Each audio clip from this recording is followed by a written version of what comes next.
படிக்கக்கூடிய என்னுடைய மாணவர்கள் எல்லாருக்குமே 5 வயசு தான். என்ன சொன்னாலும் கேட்குறாங்க. அதாவது நேர்மையையும் பணி செய்வதில் காட்டக்கூடிய ஆர்வத்தையும் சமுதாயத்தில் மீதான அதிகப்படியான ஒரு காதலையும் தன்னம்பிக்கையும் விடாமுயற்சியையும் கற்றுக்கொள்ளக்கூடியவர்கள் போட்டித் தேர்வு எழுதக்கூடிய ஒரு மாணவர்கள் தான். விடாமுயற்சி அப்படின்னா அதுக்கு மற்றொரு பெயர் யார் அப்படின்னா போட்டித் தேர்வுக்கு படிக்கிறவங்க தான். ஏன்னா விடாமுயற்சி இல்லாமல் எப்போதும் நம்ம என்ன முடியாது, ஜெயிக்க முடியாது.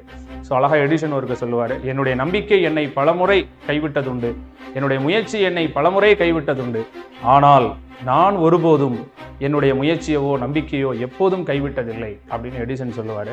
ஸோ அதுபோல் எப்போதும் முயற்சியை கைவிடாதவர்கள் இந்த போட்டித் தேர்வு எழுதக்கூடிய மாணவர்கள். அந்த உரம் உங்கள் நெஞ்சில் எப்போதும் இருக்கட்டும்.